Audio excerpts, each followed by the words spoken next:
Patan city B division police station વિસ્તારમાં બનેલ ચોરીના બનાવ બાબતે ગણતરીના કલાકોમાં ચોરીનો ભેદ ઉકેલી પેસેન્જર તરીકે રિક્ષામાં બેસાડી નજર ચૂકવી સોના ચાંદીના દાગીના તથા રોકડ રકમની ચોરી કરતી રાજુલાની દેવી પૂજક ગેંગને ₹3,21,860ના મુદ્દામાલ સાથે પકડી પાડતી એલસીબી પાટણ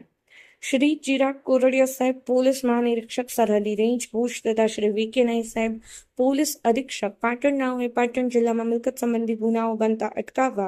तथा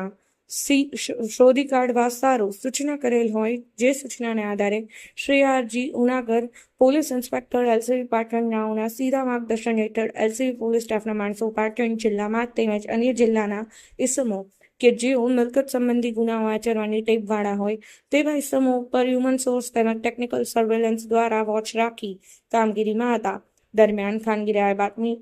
મળેલ હતી કે Patan city B division police station વિસ્તારમાં લોકોને પેસેન્જર તરીકે રિક્ષામાં બેસાડી નજર ચૂકવી તેમના થેલામાં રહેલ સોનાની મગમાળાની ચોરી કર્યા અંગેનો બનાવ બનવા પામેલ હોય, જેથી આ કામના ફરિયાદીને સાથે રાખી નેત્રમ ઓફિસ ખાતે સીસીટીવી કેમેરા ચેક કરતા રિક્ષા નંબર GJ27U9260ની શંકાસ્પદ જણાયેલ જે આધારે પાટણ એલસીબી સ્ટાફ દ્વારા બાતમી મેળવી સદરી રિક્ષા સાથે 2 પુરુષ તથા 1 મહિલાને હારીજ મુકામેથી પકડી પાડી એલસીબી કચેરી લાવી ખંતપૂર્વક પૂછપરછ સદરી ત્રણેય સાથે મળી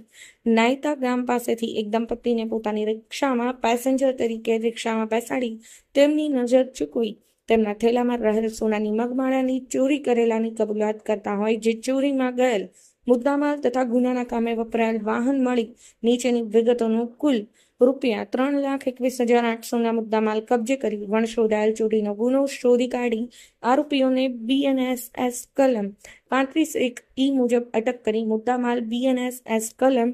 106 મુજબ કબજે કરી કાર્યવાહી કરવામાં આવેલ છે.